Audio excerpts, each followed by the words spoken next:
Hi everyone, Captain Steve here. In part one of our Rules of the Road series, we went over safe speed, an important topic to be sure, but it's got nothing on what we have for you in part two. Here, we go over collision avoidance, right of way, and how to deal with narrow channels. Now, you're about to learn the differences between a stand-on vessel and a giveaway vessel, and how to identify which is which. Then we get into what vessels get the right of way over what other vessels. Spoiler alert, it's not always sailboats that have the rights of way. This video is part of the Smart Boating educational series I shot many years ago as part of the DVD boating course, so yeah, I'm a lot younger in this video.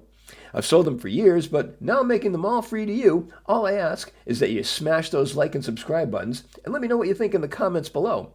For now, sit back and relax as we go over part two of the Rules of the Road.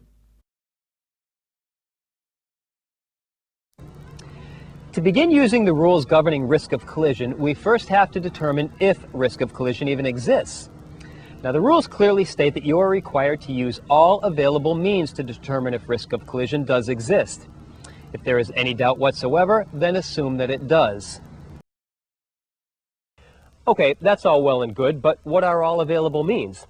Well, for starters, you're required to post a lookout at all times, which in most cases will simply be the person at the helm.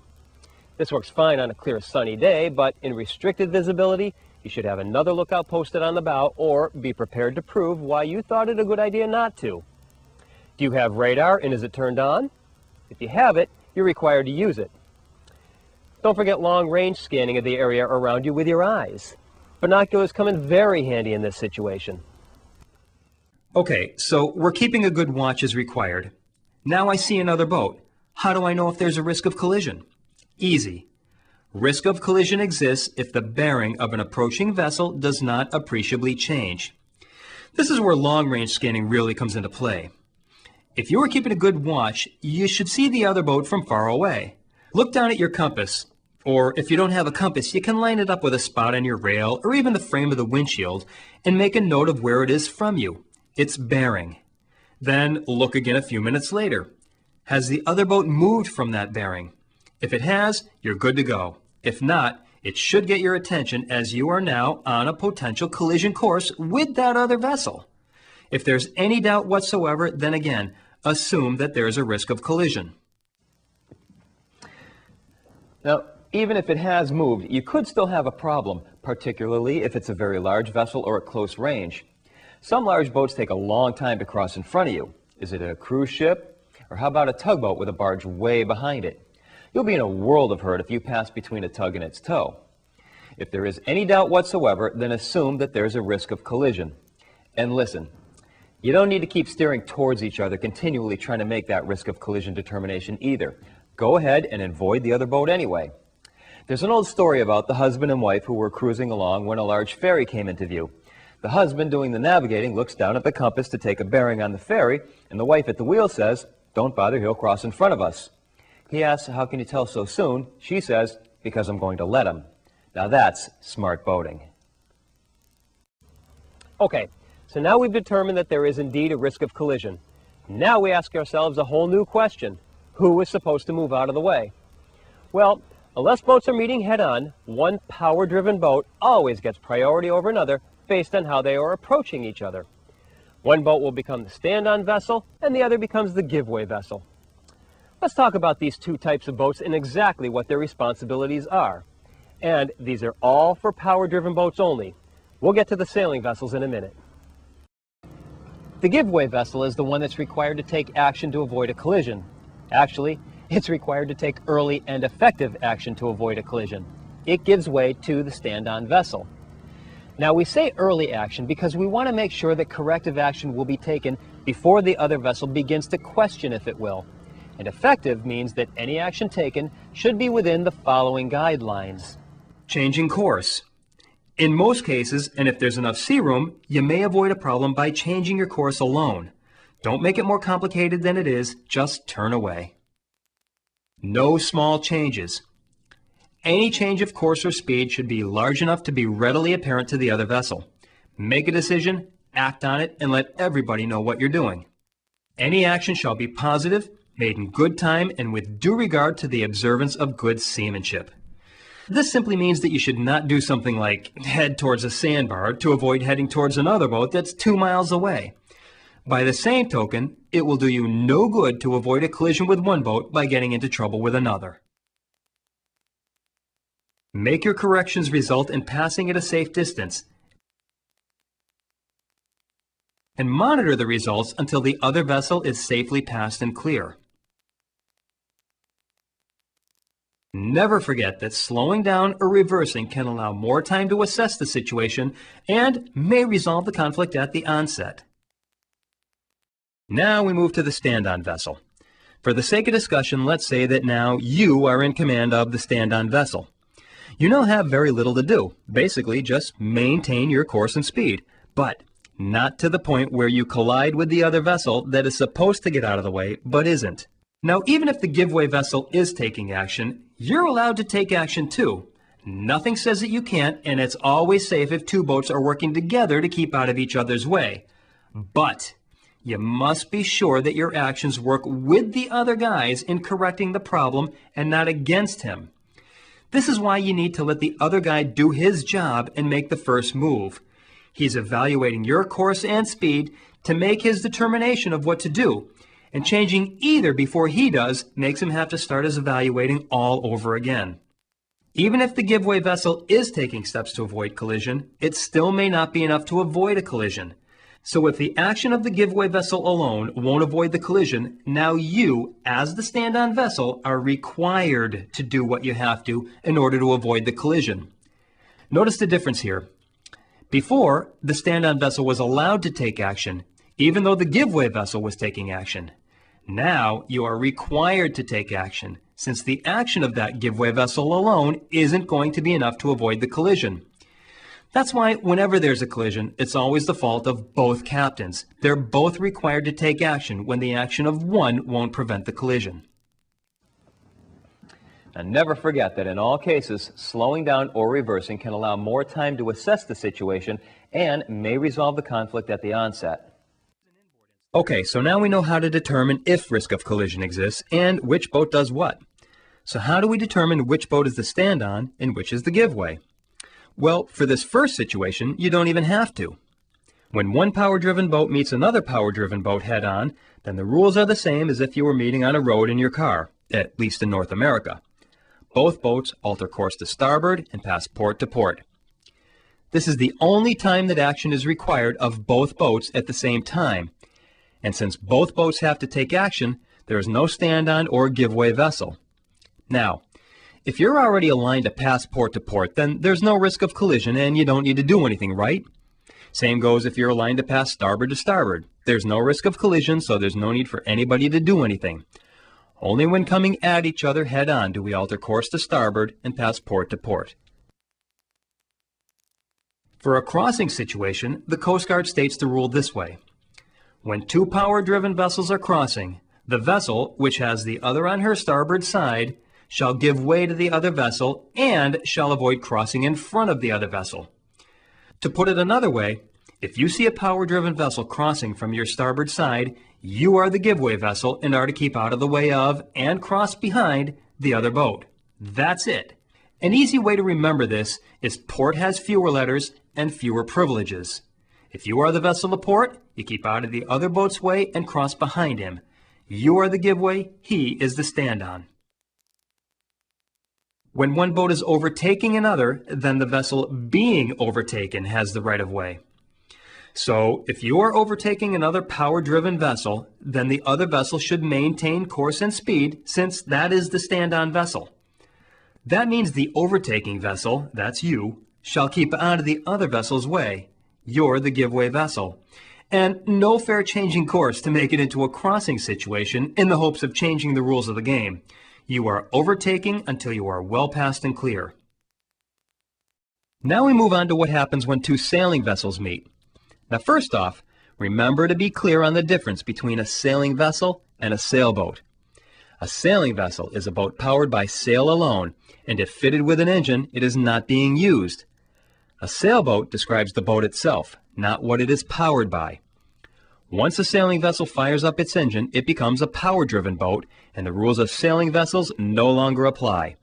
It doesn't matter if the sails are still up or not. If the engine is running, it's a power-driven vessel. So with that said, if two sailing vessels find themselves crossing so as to involve risk of collision, and both have the wind on opposite sides, the one with the wind on the port side shall keep out of the way of the other. Here it is again. Port has fewer letters and fewer rights. Wind on the port side keeps out of the way of wind on the starboard side. When two sailing vessels are running together and both have the wind on the same side so as to involve risk of collision, the vessel upwind shall keep out of the way of the vessel downwind. If you want to sound salty, you can say the vessel to windward shall give way to the vessel to leeward. Windward being the side opposite to that which the mainsail is carried on. Leeward is the same side that the mainsail is carried on. Picture it this way. The windward vessel is blocking the wind from the leeward vessel, which would hamper his ability to maneuver. The more maneuverable vessel always has to keep out of the way of the less maneuverable. This grants the leeward vessel the title of stand-on vessel. Now, if you see a sailing vessel to windward and can't determine which side of the boat the sail is carried on, what do you think you should do? That's right. If you don't know, then assume that you are to give way. Well, while we now know who is supposed to keep out of whose way, the Coast Guard, in its infinite wisdom, realizes that even if you are following the rules, accidents can still happen. They tried to think of everything, but things can still go wrong. So they had to add the little chestnut that due regard shall be had to any special circumstances that may make a departure from these rules necessary to avoid a collision. In other words, if following the rules doesn't work, then as a last resort, break the rules. Just don't hit the other boat. So now we know what to do if two power-driven vessels meet, or two sailing vessels. What if a power-driven vessel meets a sailing vessel? Yeah, I'll bet you're smart enough to know the answer to that one. Well, how about a sailing vessel meeting a fishing vessel, dragging its nets? How about a fishing vessel meeting a towing vessel? Just who has to keep out of whose way now? Well, to make it simple, the Coast Guard has established a list, a pecking order, if you will, of who has to keep out of the way for when different categories of vessels meet on the waterways. The higher you are on the list, the more rights you have, and the list looks like this. It begins at the top of the food chain with a vessel not under command. Regardless of what it may sound like, this does not mean that the captain has gone to bed for the night. It is a vessel which, through some exceptional circumstances, is unable to maneuver and therefore unable to keep out of the way of another vessel. What exceptional circumstances would those be? Engine stalled, line fouled around the propeller. It's basically a vessel that is broken down. Clearly, one that will not be getting out of anyone's way. Then we come to a vessel restricted in her ability to maneuver.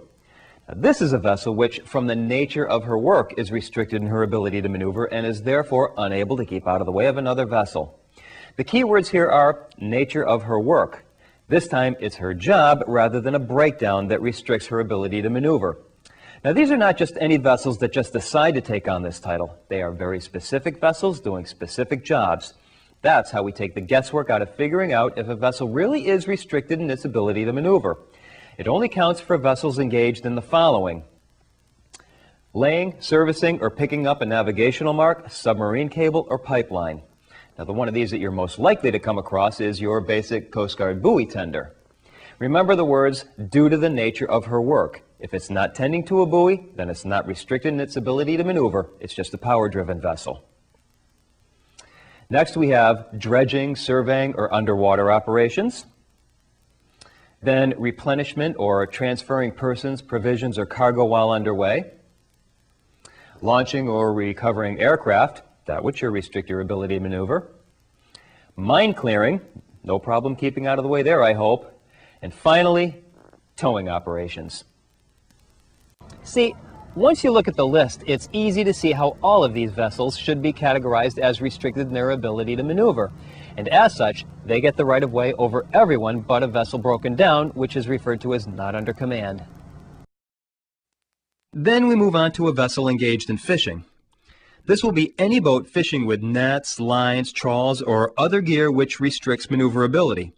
Some of the more common boats in this category are your scallop draggers or trawlers that drag scoops or long nets behind the boat, or the longliners like you saw in The Perfect Storm.